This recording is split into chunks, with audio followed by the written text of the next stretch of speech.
court-métrage, dont les enfants du Centre aéré Jeanne d'Arc sont les acteurs. Un grand merci à toute l'équipe qui nous a aidés et surtout un grand merci à M. Chargé pour son dévouement et son professionnalisme. Une réalisation inoubliable qui restera gravée dans la mémoire collective de l'ensemble des participants. Et ça, c'est vraiment très important, que tout le monde est investi. Ils ont fait fabriquer des costumes, ils ont fait faire des décors, ils ont fait faire des choses incroyables. Et donc, je crois que tout le monde était sur la même osmose. On avait l'impression de travailler. Il y avait 2 comédiens professionnels, donc vous allez le voir au cinéma, Frédéric Restagno et Laurent Carlier, avec un poète, Guy Feugier. Donc ce sont des professionnels tous les 3, ils sont venus gracieusement pour le film, et en même temps ils se sont rendus compte qu'il y avait une ambiance, et moi aussi, comme un vrai film de cinéma. Et je pense que j'espère que le résultat, vous allez être content, que vous allez voir un vrai film de cinéma, parce qu'hier il y a un journaliste qui m'a dit, mais avec des enfants c'est un documentaire, on parle de 14-18, je dis non, c'est une fiction, et c'est un vrai film, même si on parle de 14-18. Voilà, donc je ne vais pas en dire plus, donc merci beaucoup au service animation et sa responsable Christine Montenegro, et donc je suis un peu ému parce que c'est la première fois qu'un public le voit. Je l'ai vu tout à l'heure, moi, dans une grande salle, vous allez voir, j'espère que vous allez être aussi ému que moi. Voilà, je vous remercie. Mobilisation générale en France et en Allemagne. L'Allemagne déclare la guerre à la France. Guillaume II déclare la guerre à la France. Bon courage, courage, courage. On va partir. On va partir. Et on va tous partir.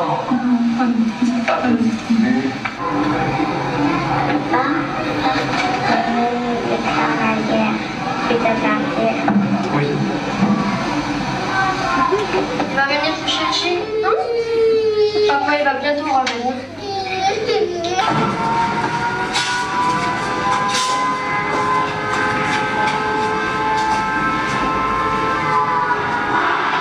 On ne sort plus pas d'orphelinat. Ici, vous êtes à l'abri. Descendez de là, vous êtes privé de souper.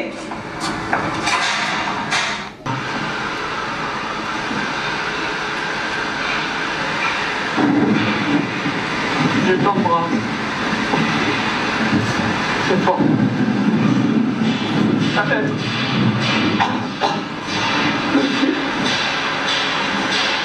Beaucoup de bien.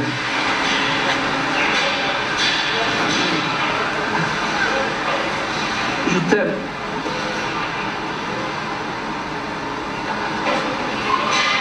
Aime Augustin. Papa.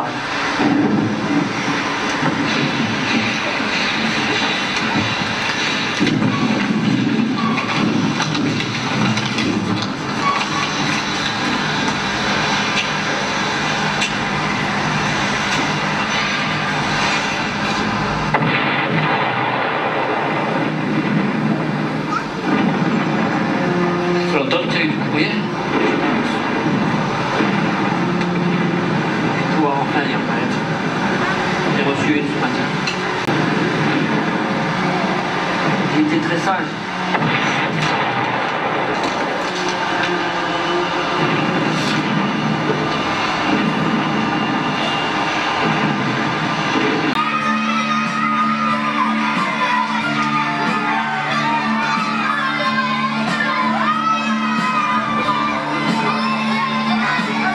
La guerre est une boucherie. Aimons-nous en paix.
Merci à tous ces enfants. Merci beaucoup pour cet élan, pour ce chronologie. Merci Arthur. Alors donc, vous l'avez peut-être compris, Arthur Wanessian, c'est notre adjoint dans notre mairie de secteur aux anciens combattants, aux affaires militaires et puis à beaucoup d'autres choses. Il succède à Albert Guigui, mon ami, qui est à côté. Alors moi, je tiens à féliciter bien sûr tout le monde, en premier lieu les enfants qui ont été magnifiques dans ce petit film.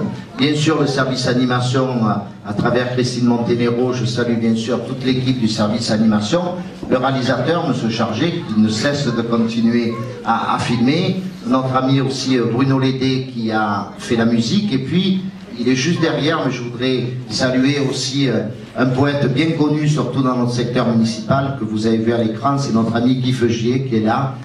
Le dernier poilu, c'est-à-dire le dernier combattant, Lazare Ponticelli, est mort il y a 6 ans. Ce qui veut dire qu'il n'y a plus aujourd'hui de combattants vivants.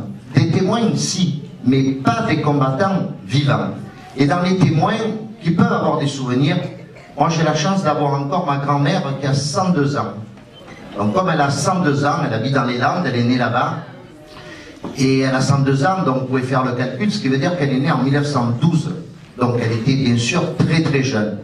Mais elle a quelques souvenirs, et en particulier un souvenir extraordinaire de la fin de la guerre, en 1918, où elle avait 6 ans, et elle n'avait plus vu son père depuis des années, et elle accompagnait sa mère, donc mon arrière-grand-mère, dans les champs, puisque, comme on le disait, les hommes étant au front, c'était les femmes et les enfants qui ont dû prendre le relais, et qui ont dû, dans les villes, dans les villages, et surtout dans les campagnes, aller travailler, s'occuper des bêtes, etc.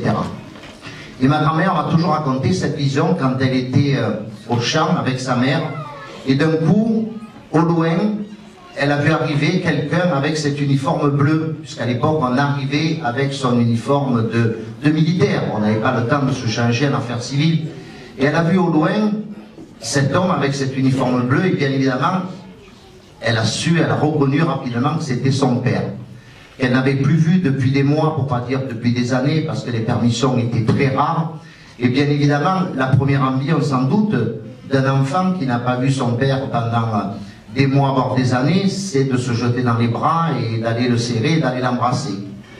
Et elle m'a souvent raconté cette scène où son père s'approchait, elle s'approchait de son père, et son père l'a refoulée. Son père ne voulait pas la voir, ne voulait pas qu'il la touche, tout simplement parce qu'il était couvert de poux. Et comme il rentrait du front couvert de poux, bien évidemment, pour ne pas donner ses poux à sa fille, à ma grand-mère, il l'a refoulée. Et cette image, ma grand-mère nous l'a souvent racontée. Alors c'est anecdotique, c'est très personnel, mais c'est vrai que quand c'est raconté par des gens qui ont quelques souvenirs, et qu'en plus c'est de sa famille, c'est extraordinaire. Donc c'était un petit souvenir très personnel que je voulais partager avec vous. Et comme on le dit à la fin de ce film, et comme Arthur l'a dit, la seule chose peut-être de bien qui est sortie de ces 2 guerres mondiales, c'est que jamais, depuis aussi longtemps, l'Europe n'a été en paix.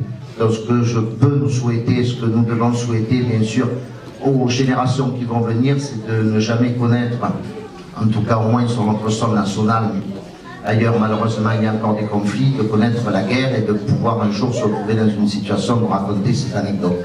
Voilà, et comme l'a dit Arthur, je crois que c'est l'ouverture d'esprit, le savoir, la connaissance, la discussion, le respect des uns et des autres qui fait que nous n'aurons sans doute plus à connaître ce genre de conflit.